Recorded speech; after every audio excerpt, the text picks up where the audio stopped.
വിശുദ്ധ കുർബാനയോടുള്ള നമ്മുടെ ആഭിമുഖ്യത്തിൽ മാറ്റം വരും. വിശുദ്ധ കുർബാനയിലുള്ള നമ്മുടെ പങ്കാളിത്തത്തിൽ വ്യത്യാസം വരും. ഇന്നു മുതൽ വിശുദ്ധ കുർബാനയിലുള്ള നമ്മുടെ പങ്കാളിത്തം വേറൊരു ലെവലിലോട്ട് മാറും. അതിന് അച്ഛനെടുക്കുന്നത് ദാവീദ് രാജാവിൻ്റെ ജീവിതത്തിലൊരു സംഭവമാണ്. സാമുവേലിൻ്റെ 2-ാം പുസ്തകം 24-ാം അധ്യായം 1 മുതൽ 25 വരെയുള്ള വാക്യങ്ങളിലാണ് ഈ സംഭവമുള്ളത്. സാമുവേലിൻ്റെ 2-ാം പുസ്തകം 24-ാം അധ്യായം 1 മുതൽ 25 വരെയുള്ള വാക്യങ്ങൾ. ഇതേ സംഭവം തന്നെ 1 ദിനവൃത്താന്തം 21-ാം അധ്യായം 1 മുതൽ 27 വരെയുള്ള വാക്യങ്ങളിലുണ്ട്. ഹല്ലേലൂയ. അവിടെ എന്താണ് ദാവീദിൻ്റെ ജീവിതത്തിൽ ഒരു ദാവീദിനെ അസ്വസ്ഥനാക്കിയ ഒരു സംഭവം കടന്നു വരുന്നുണ്ട്. ദാവീദ് ഒരു ദിവസം ഇങ്ങനെ മനസ്സിലോട്ടൊരു ചിന്ത തോന്നുകയാണ്, ജനസംഖ്യ എടുക്കണം, ഇസ്രായേലിലെയും യൂദയായിലെയും ജനത്തിൻ്റെ സംഖ്യ സെൻസസ് എടുക്കണമെന്ന് ദാവീദിൻ്റെ ഉള്ളിൽ തോന്നുകയാണ്. ദാവീദ് സൈന്യാധിപനായ യോവാബിനോട് പറയും ജനസംഖ്യ എടുക്കാൻ. യോവാബ് പറയും, ദാവീദ് രാജാവേ, അങ്ങനെ ജനസംഖ്യ എടുക്കണോ? നമ്മുടെ ചെറുപ്പക്കാർ, പുരുഷന്മാരും സ്ത്രീകളൊക്കെ നല്ല മിടുക്കന്മാരാണ്, അവർക്ക് നെല്ലിക്കക്കൊട്ട മറിച്ചിട്ട് പോലെ മക്കളുണ്ടാകുന്നുണ്ട്, ഒരുപാട് ജനങ്ങൾ നമുക്കുണ്ട്, എന്തിനാണ് ജനസംഖ്യ എടുക്കുന്നത്? ദാവീദ് നിർബന്ധിക്കുമ്പം യോവാബും കൂട്ടരും വഴങ്ങുകയാണ്. ദാവീദ് പറയാണ്, ഇത് രാജകൽപ്പനയാണ്, ജനസംഖ്യ എടുത്തേ പറ്റൂ. അങ്ങനെ ഈ യോവാബും മറ്റുള്ള പ്രമുഖന്മാരും കൂടി ജനസംഖ്യ എടുക്കുകയാണ്. ദാൻ മുതൽ ബർഷബ വരെയുള്ള ജനത്തിൻ്റെ ജനസംഖ്യ നിങ്ങൾക്കറിയാവോ? 9 മാസവും 20 ദിവസവും എടുത്തു ജനസംഖ്യ പൂർത്തിയാക്കാൻ, സെൻസസ് പൂർത്തിയാക്കാൻ എന്ന് പറഞ്ഞ് 10 മാസം എടുത്തു. അങ്ങനെ ജനസംഖ്യ എടുത്ത് യോവാബ് വന്നിട്ട് ദാവീദിൻ്റെ അടുത്ത് കണക്ക് അവതരിപ്പിക്കും. അതായത് ദാവീദിനോട് പറയും, സാമുവേലിൻ്റെ പുസ്തകത്തിലുണ്ട്, ദാവീദിനോട് പറയും, ദാവീദ് രാജാവേ, ഇസ്രായേലിൽ 8 ലക്ഷം സൈനികരും യൂദയായിൽ 5 ലക്ഷം സൈനികരുമുണ്ട് എന്ന് പറയുമ്പോൾ 13 ലക്ഷം പടയാളികൾ ആർക്കുണ്ട്? ദാവീദിനുണ്ട്. പിന്നെ ജനത്തിൻ്റെ പറയണ്ട, ബാക്കിയുള്ള പുരുഷന്മാർ, സ്ത്രീകൾ, കുട്ടികളെല്ലാം. അപ്പോൾ ദാവീദ് രാജാവിന് അഭിമാനം തോന്നുകയാണ്. കാരണം താൻ നിസ്സാരക്കാരനല്ല, നല്ലൊരു സൈന്യം തനിക്കുണ്ട്. അങ്ങനെ ദാവീദ് ജനസംഖ്യയിൽ ഇങ്ങനെ ഭ്രമിച്ചിരിക്കുമ്പോൾ പെട്ടെന്ന് ദാവീദിൻ്റെ ഉള്ളിൽ ഒരു മനസാക്ഷി കുത്തുണ്ടാവുകയാണ്. താൻ ചെയ്തത് ദൈവത്തിൻ്റെ ഇഷ്ടത്തിന് വിരുദ്ധമാണോ? ദൈവത്തോട് ആലോചന ചോദിച്ചിട്ടാണോ താൻ ഈ ജനസംഖ്യ എടുത്തത്? നമുക്കറിയാം, ചില പാപമൊക്കെ ചെയ്യുമ്പം ആദ്യം മനസാക്ഷിയുടെ ഒരു സ്വരമുണ്ട്, ദൈവത്തിൻ്റെ സ്വരം അല്ലേ? അത് അവഗണിച്ചാൽ പെട്ടെന്ന് പിന്നെ കേൾക്കില്ല. പാപം ചെയ്ത് കഴിയുമ്പം ഒരു കുറ്റബോധം വരും. ദാവീദിന് അതുപോലൊരു കുറ്റബോധം തോന്നുകയാണ്. ദൈവത്തിൻ്റെ ഇഷ്ടത്തിന് വിരുദ്ധമായാണോ ഞാൻ നീങ്ങിയത്? അത് സത്യമാണ്. അത് മനസ്സിലാക്കുന്നതിന് ദിനവൃത്താന്തത്തിൻ്റെ പുസ്തകം, അതായത് 1 ദിനവൃത്താന്തം 21-ാം അധ്യായം 1 മുതലുള്ള വാക്യങ്ങളിൽ ഇതേ സംഭവം തന്നെ സാമുവേലിൻ്റെ പുസ്തകത്തിൽ, സാമുവേലിൻ്റെ 2-ാം പുസ്തകം 24-ൽ കണ്ടത് ആവർത്തിക്കപ്പെടുന്നുണ്ട്. അച്ഛൻ വായിച്ചു കേൾപ്പിക്കാം. 1 ദിനവൃത്താന്തം 21-ാം അധ്യായം 1-ാം വാക്യം. സാത്താൻ ഇസ്രായേലിനെതിരെ ഉണർന്ന് ഇസ്രായേലിൻ്റെ ജനസംഖ്യ എടുക്കാൻ ദാവീദിനെ പ്രേരിപ്പിച്ചു. അപ്പോൾ ജനസംഖ്യ എടുക്കാൻ എവിടെ നിന്നാണ് ദാവീദിന് ചിന്ത വന്നത്? പിശാചിൽ നിന്നാണ്. ദൈവം അനുവദിച്ചതല്ല ഇത്. നിങ്ങൾക്കറിയാവോ, ദിനവൃത്താന്തം എന്ന് പറഞ്ഞ പുസ്തകം രാജാക്കന്മാരുടെയും സാമുവേലിൻ്റെയും പുസ്തകത്തിൽ പരാമർശിച്ച ചില പ്രധാനപ്പെട്ട കാര്യങ്ങളുടെ ആവർത്തനമാണ്. മനസ്സിലായോ? സാമുവേലിൻ്റെ പുസ്തകത്തിലും രാജാക്കന്മാരുടെ പുസ്തകത്തിലും പ്രതിപാദിച്ചിരിക്കുന്ന ചില കാര്യങ്ങൾ വീണ്ടും പരാമർശിക്കപ്പെട്ടിരിക്കുകയാണ്. അവിടെ ദിനവൃത്താന്തത്തിൻ്റെ പുസ്തകത്തിൽ. നിങ്ങളുടെ കയ്യിൽ ബൈബിൾ ഉണ്ടാവുമല്ലോ, POC ബൈബിൾ. അതിൽ 2 ദിനവൃത്താന്തം എന്ന വലിയ ഹെഡിങ്ങോടുകൂടിയാണ് ദിനവൃത്താന്തത്തിൻ്റെ പുസ്തകം തുടങ്ങുന്നത്. അവിടെ ഇങ്ങനെ എഴുതി വെച്ചിട്ടുണ്ട്, അച്ഛൻ വായിക്കാം. POC ബൈബിളിൻ്റെ ആമുഖത്തിൽ, പ്രവാസത്തിൽ നിന്ന് തിരിച്ചെത്തിയതിന് ശേഷം ഇസ്രായേൽ ജനം മുൻകാല ചരിത്രത്തിന് നൽകുന്ന വ്യാഖ്യാനമാണ് ഈ പുസ്തകം. ഒന്ന് പറഞ്ഞേ, പ്രവാസത്തിൽ നിന്ന് തിരിച്ചെത്തിയതിന് ശേഷം ഇസ്രായേൽ ജനം മുൻകാല ചരിത്രത്തിന് നൽകുന്ന വ്യാഖ്യാനമാണ് ഈ പുസ്തകം. പ്രവാസം എന്ന് പറഞ്ഞാൽ ബാബിലോൺ വിപ്രവാസം. 70 വർഷമാണ് ബാബിലോൺ ചെലവഴിച്ചത്. ഈ ജനത്തിൻ്റെ ഉള്ളിൽ ഇങ്ങനെ ചോദ്യം ഉയർന്നിരുന്നു, എന്തുകൊണ്ടാണ് ഞങ്ങളിങ്ങനെ അടിമത്തത്തിലേക്ക് പോയത്? ദൈവം ഞങ്ങളെ കൈവിട്ടതാണോ? ഇവർ തിരിച്ചു വരികയാണ്.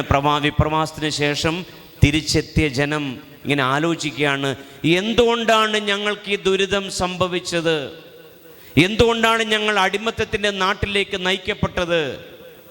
അവർ ഓരോന്നോരോന്ന് ആലോചിച്ചെടുക്കുമ്പോൾ അവർക്ക് മനസ്സിലാവുകയാണ്, ദാവീദ് ജനസംഖ്യ എടുത്തത് കർത്താവിന് ഇഷ്ടപ്പെട്ടില്ല, അത് ഈ അടിമത്തത്തിന് കാരണമായി.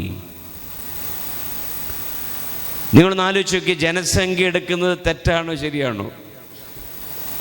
ജനസംഖ്യ എടുക്കാൻ മോശ കൽപ്പിച്ചിട്ടുണ്ട്. ജനസംഖ്യ എടുക്കാം, പക്ഷെ ജനസംഖ്യ എടുക്കുമ്പോൾ രാജാക്കന്മാർ പാലിക്കേണ്ട ചില നിബന്ധനകളുണ്ട്. അത് കിടക്കുന്നത് പുറപ്പാടിൻ്റെ പുസ്തകം 30-ാം അധ്യായം 12-ാം വാക്യം. അച്ഛൻ വായിച്ച് കേൾപ്പിക്കുക. ഏതാണ് പുസ്തകം? പുറപ്പാടിൻ്റെ പുസ്തകം 30-ാം അധ്യായം 12-ാം വാക്യം. അച്ഛൻ വായിക്കുക, നിങ്ങൾ പറഞ്ഞോളൂ കേട്ടോ. ഇസ്രായേലിൽ ജനസംഖ്യ കണക്കെടുക്കുമ്പോൾ തങ്ങളുടെ ഇടയിൽ മഹാമാരി ഉണ്ടാകാതിരിക്കാൻ ഓരോരുത്തരും തങ്ങളുടെ ജീവന് വേണ്ടി കർത്താവിന് മോചനദ്രവ്യം കൊടുക്കണം. ജനസംഖ്യ കണക്കിൽ ഉൾപ്പെടുന്ന ഓരോ വ്യക്തിയും വിശുദ്ധ മന്ദിരത്തിൽ നിലവിലുള്ള കണക്കനുസരിച്ച് 1/2 ഷെക്കൽ വീതം കർത്താവിന് കാണിക്കയായി കൊടുക്കണം. ഇപ്പം ജനസംഖ്യയിൽപ്പെടുന്ന ഓരോ വ്യക്തിക്ക് എത്രയാണ്? 1/2 ഷെക്കൽ കൊടുക്കണം. ദാവീദ് ഇത് കൊടുക്കാൻ മറന്നുപോയെന്ന് തോന്നുന്നു, ഇല്ലെങ്കിൽ അത് അവഗണിച്ചു. അതാണ് ദൈവകോപം വരാനുള്ള ഒന്നാമത്തെ കാരണം. നേർച്ച പൂർത്തിയാക്കിയില്ല. അതുകൊണ്ടാണ് നേർച്ചകൾ വൈകിക്കരുതെന്ന് പറയുന്നത്. നേർച്ച നേർന്നാൽ പൂർത്തിയാക്കണം. ദാവീദ് ഇതൊരു നേർച്ചയായി ദേവാലയത്തിൽ കൊടുക്കേണ്ട കാണിക്ക കൊടുത്തില്ല. രണ്ടാമത്തെ കാരണം എന്നറിയാവോ? മറ്റു രാജാക്കന്മാരെ പോലെ ദാവീദ് തൻ്റെ ശക്തി കാണിക്കാൻ വേണ്ടിയാണ് ജനസംഖ്യ എടുത്തത്. മനസ്സിലാവുന്നുണ്ടോ? മറ്റു രാജാക്കന്മാർക്കുള്ള രീതികൾ, അവരിങ്ങനെ ജനസംഖ്യ എടുക്കും ഇടയ്ക്കിടയ്ക്ക്. ഇപ്പോൾ ദാവീദിനും തോന്നുകയാണ് തൻ്റെ ജനത്തിൻ്റെ കണക്ക്, സൈന്യത്തിൻ്റെ കണക്കൊക്കെ എടുത്ത് ഒന്ന് തൻ്റെ പ്രതാപം കാണിക്കണം. ഇത് ദൈവത്തിൻ്റെ ഇഷ്ടത്തിനെതിരാണ്. കാരണം ഇസ്രായേൽ ജനത്തിൻ്റെ ശക്തി ആരാണ്? ദൈവമാണ്. ഇസ്രായേൽ ജനം യുദ്ധം ജയിച്ചത് ദാവീദിൻ്റെ കഴിവുകൊണ്ടോ അവരുടെ സൈന്യത്തിൻ്റെ കഴിവുകൊണ്ടോ അല്ല, ദൈവം യുദ്ധം നയിച്ചതുകൊണ്ടാണ്. ഇപ്പോൾ ദാവീദ് ദൈവാശ്രയബോധം കൈവിട്ട് തന്നിൽ തന്നെ ആശ്രയിക്കുന്ന അവസ്ഥ, തൻ്റെ ജനത്തിൽ ആശ്രയിക്കുന്ന അവസ്ഥ വന്നു. ഇതാണ് ദൈവകോപം വരാനുള്ള കാരണം. നിങ്ങൾക്കറിയാവോ, 3 ശിക്ഷയാണ് ദാവീദിൻ്റെ മുമ്പിൽ ദൈവം വയ്ക്കുന്നത്. അന്നത്തെ ദാവീദിൻ്റെ പ്രവാചകൻ ഗാദാണ്. ഗാദ് എന്ന പ്രവാചകൻ, ഗാദ് പ്രവാചകനിലൂടെ ദൈവം ദാവീദിനോട് പറയാണ്, 3 ശിക്ഷകൾ നിനക്ക് ഞാൻ തരികയാണ്, നിനക്ക് ഒഴിഞ്ഞു മാറാൻ പറ്റില്ല. ഈ 3-ൽ ഏതെങ്കിലും ഒരെണ്ണം എടുക്കണം. ഹല്ലേലൂയ. വലതുകരം ഉയർത്തി പ്രൈസ് ദി ലോർഡ്, ഇടതുകരം ഉയർത്തി പ്രൈസ് ദി ലോർഡ്, 2 കൈകൾ ഉയർത്തി പ്രൈസ് ദി ലോർഡ്, 2 കൈകൾ അടിച്ച് പ്രൈസ് ദി ലോർഡ്, അച്ഛനെ നോക്കി praise the Lord. Hallelujah. 3 options. ഒന്നാമത്തെ ഓപ്ഷൻ എന്താണെന്നറിയാവോ? രാജ്യത്ത് 3 വർഷം കഠിന ക്ഷാമം ഉണ്ടാകും. രണ്ടാമത്തത്, ശത്രുക്കൾ നിമിത്തം ദാവീദ് രാജാവ് 3 മാസം ഒളിവിൽ പോകേണ്ടി വരും.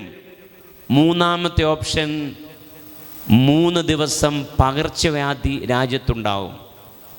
ഇപ്പം നിങ്ങൾക്ക് ഈ ഓപ്ഷൻ തന്നതെന്ന് കരുതുക, നിങ്ങൾ ഏതെടുക്കും? 3 വർഷം ക്ഷാമം എടുക്കുമോ? 3 വർഷം നിസ്സാര സമയമല്ല. ദാവീദ് എന്ത് ചെയ്യുന്നറിയാമോ? ഒന്നാമത്തെ ഓപ്ഷൻ തള്ളി. കാരണം ദാവീദിനറിയാം 3 വർഷം ക്ഷാമം വന്ന ജനം തനിക്കെതിരെ തിരിയും. പട്ടിണി, ദാരിദ്ര്യം. രണ്ടാമത്തെ ഓപ്ഷനും ദാവീദിന് പേടിയാണ്. ഏതാണ് രണ്ടാമത്തെ ഓപ്ഷൻ? 3 മാസം ദാവീദ് ഒളിവിൽ പോകേണ്ടി വരും. ഒരുപാട് ഒളിവിൽ പോയി പരിചയമുണ്ട് ദാവീദിന്. ഹല്ലേലൂയ. ഒന്ന്, സാവൂൾ രാജാവിനെ പേടിച്ച് ഒരുപാട് നാള് ഒളിസങ്കേതത്തിൽ കഴിയേണ്ടി വന്ന ആളാണ് ആര്? ദാവീദ് രാജാവ്. 2, മകൻ അബ്സലോമിനെ പേടിച്ചും ദാവീദ് ഒളിവിൽ പോയിട്ടുണ്ട്. അതുകൊണ്ട് ഒളിവിലെ ജീവിതം അത്ര നല്ലതല്ലെന്ന് ആർക്കറിയാം? ദാവീദിനറിയാം. പിന്നെ ദാവീദ് ഏത് ഓപ്ഷൻ എടുത്ത് കാണും? മൂന്നാമത് എന്താണത്? 3 ദിവസം പകർച്ചവ്യാധി. ദാവീദ് മിക്കവാറും വിചാരിച്ച് കാണും വല്ല പനിയും ജലദോഷവും വല്ല ചൊറിച്ചിലും തുമ്മലും ഒക്കെ ആയിരിക്കും. അത് 3 ദിവസമല്ലേ ഉള്ളൂ. മാത്രമല്ല വൈദ്യന്മാരോട് പറയാം പാരാസെറ്റമോളും ഡോളും ഒക്കെ കരുതി വെച്ചോ, ഒരു എമർജൻസി വന്നാൽ. ദാവീദ് അങ്ങനെ വിചാരിച്ച് മൂന്നാമത്തെ ഓപ്ഷൻ എടുക്കുകയാണ്. ഏതാണത്? 3 ദിവസം പകർച്ചവ്യാധി. പക്ഷേ ഉണ്ടല്ലോ, നിസ്സാരമായ തുമ്പലും ചീറ്റലും ഒന്നും അല്ലായിരുന്നു, മഹാമാരിയായി, കൊറോണ പോലെ. നമുക്ക് പെട്ടെന്ന് മനസ്സിലാവും കൊറോണ എന്ന് പറഞ്ഞാൽ. ഹല്ലേലൂയ. ചൈനയിൽ കൊറോണ വന്ന ആളുകൾ മരിച്ചു വീഴുന്നൊക്കെ മൊബൈൽ യൂട്യൂബിലൊക്കെ കണ്ടപ്പോൾ അച്ഛൻ വിചാരിച്ചത് ചൈനയിലെ കാര്യമാണെന്ന്. വന്ന് നമ്മുടെ പടിവാതിൽക്കലെത്തിയപ്പോഴാണ് ഇതിൻ്റെ ഗൗരവം മനസ്സിലായത്. ദാവീദിന് മനസ്സിലാവുകയാണ്. അതായത് നിങ്ങൾ കേട്ടോ, ദാൻ മുതൽ ബെർഷബ വരെ 70,000 പേരാണ് മരിച്ചത് ദിവസങ്ങൾക്കുള്ളിൽ. 70,000 പേര് കൊല്ലപ്പെട്ട് ജനം ഇങ്ങനെ മുറവിളി കൂട്ടുകയാണ്, വലിയ കരച്ചിൽ. പെട്ടെന്ന് ദാവീദിന് മനസ്സിന് വേദനിച്ച്, ദാവീദിന് സങ്കടമായി. ദാവീദ് ദൈവത്തോട് പറയും, ദൈവമേ, ഞാനല്ലേ കുറ്റം ചെയ്തത്, എന്തിന് ജനത്തെ ശിക്ഷിക്കണം? ജനത്തിൻ്റെ ശിക്ഷ പിൻവലിക്ക് ദൈവമേ, എന്നെ ശിക്ഷിച്ചോ, എന്നെയും എൻ്റെ കുടുംബത്തെയും ശിക്ഷിച്ചോ, ഈ മഹാമാരിയിൽ നിന്ന് ജനത്തെ വിടുവിക്കണമേ. ദാവീദ് കരഞ്ഞ് പ്രാർത്ഥിക്കുകയാണ്. ദാവീദ് അങ്ങനെ പ്രാർത്ഥിക്കാൻ കാരണമുണ്ടെന്നറിയാവോ? ദാവീദ് ഒരു ദിവസം കൊട്ടാരത്തിൽ നോക്കുമ്പോൾ കാണുന്നതെന്നറിയാവോ? ഒരു സംഹാരദൂതൻ വാളുമായി ജെറുസലേമിനെ സമീപിക്കുന്നതാണ്. ഇങ്ങനെ വാളുമായി വരികയാണ്. ദാവീദിന് മനസ്സിലായി ലക്ഷങ്ങൾ മരിച്ചു വീഴും. പെട്ടെന്ന് ദാവീദ് മുട്ടുകുത്തി നിന്ന് കരുണയ്ക്ക് വേണ്ടി പ്രാർത്ഥിക്കും. അപ്പോൾ എന്ത് ചെയ്യുന്നറിയാവോ? ദൈവം ഗാദ് പ്രവാചകൻ വഴി ദാവീദിനൊരു സന്ദേശം കൊടുക്കും, ശിക്ഷ പിൻവലിക്കാം, മഹാമാരി ഇല്ലാതാകും, പക്ഷെ ഒരു വ്യവസ്ഥയുണ്ട്. ദാവീദ് ചോദിക്കും, എന്താണ് ഗാദ് പ്രവാചക ആ വ്യവസ്ഥ? പ്രവാചകനിലൂടെ ദൈവം പറയും, എന്താണെന്നറിയോ? അത് എവിടെയാണോ സംഹാരദൂതനെ കണ്ടത് അവിടെ ബലിപീഠം പണിത് പാപപരിഹാര ബലിയർപ്പിച്ചാൽ ഈ മഹാമാരി ഇല്ലാതാകും.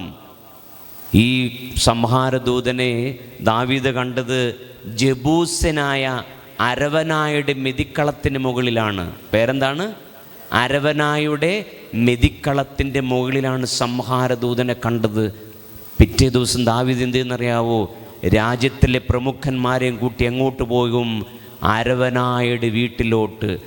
ദാവീദും രാജ്യത്തിലെ പ്രമുഖരും വരുന്നത് കണ്ടപ്പോൾ അരവനായി മുന്നോട്ട് വന്ന് ദാവീദിനെ സ്വീകരിക്കും. ദാവീദ് രാജാവേ, എന്താണ് ഈ അടിയൻ്റെ ഭവനത്തിലേക്ക് വരാൻ കാരണം? ഞാൻ എന്ത് ചെയ്യണം? അപ്പോൾ ദാവീദ് പറയും, ഞാൻ വന്നിരിക്കുന്നത് നിന്റെ മെതിക്കളത്തിൽ ബലിപീഠം പണിത് ബലിയർപ്പിക്കാനാണ്. അപ്പം അരവനായി ദാവീദിനോട് പറയും, അങ്ങേക്കത് ചെയ്യാം. ഇതാ എൻ്റെ മെതിക്കളം എടുത്തോ, വിറക് വേണമെങ്കിൽ ഇതാ എൻ്റെ പറമ്പിൽ വിറകെടുപ്പുണ്ട്, എടുത്തോ.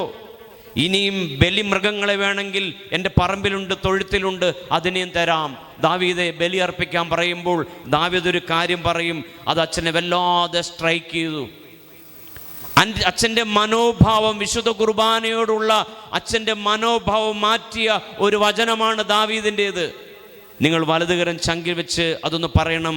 2 സാമുവേലിൻ്റെ പുസ്തകം 24-ാം അധ്യായം 24-ാം വാക്യം. എനിക്കൊരു ചെലവുമില്ലാത്ത ദഹനബലി എൻ്റെ ദൈവമായ കർത്താവിന് ഞാൻ അർപ്പിക്കുകയില്ല. എനിക്കൊരു ചെലവുമില്ലാത്ത ദഹനബലി എൻ്റെ ദൈവമായ കർത്താവിന് ഞാൻ അർപ്പിക്കുകയില്ല. അരവനായി ഞാൻ ബലി അർപ്പിക്കുന്നുണ്ടെങ്കിൽ ഞാൻ അതിനൊരു വില തരും. നിന്റെ മെതിക്കളത്തിന് ഞാൻ വില തരും, ബലിപീഠത്തിന് ഞാൻ വില തരും, ബലിമൃഗങ്ങൾക്കും വിറകിനുമെല്ലാം ഞാൻ ബലി തരും. കാരണം എൻ്റെ കർത്താവിന് ഞാനൊരു ബലി അർപ്പിക്കുവാണെങ്കിൽ അതിലൊരു ചെലവുണ്ട്, അതിന് ഞാനൊരു വില തരും. ഹല്ലേലൂയ. കണ്ടു, ദാവീദിൻ്റെ മനോഭാവം കണ്ടു. വെറുതെ ഒരു ബലി അർപ്പണം ഞാൻ എൻ്റെ കർത്താവിന് അർപ്പിക്കില്ല. അച്ഛൻ ചോദിക്കട്ടെ, നമ്മൾ അർപ്പിക്കുന്ന കുർബാനയ്ക്ക് എന്ത് വിലയാണ് നമ്മൾ കൊടുക്കുന്നത്?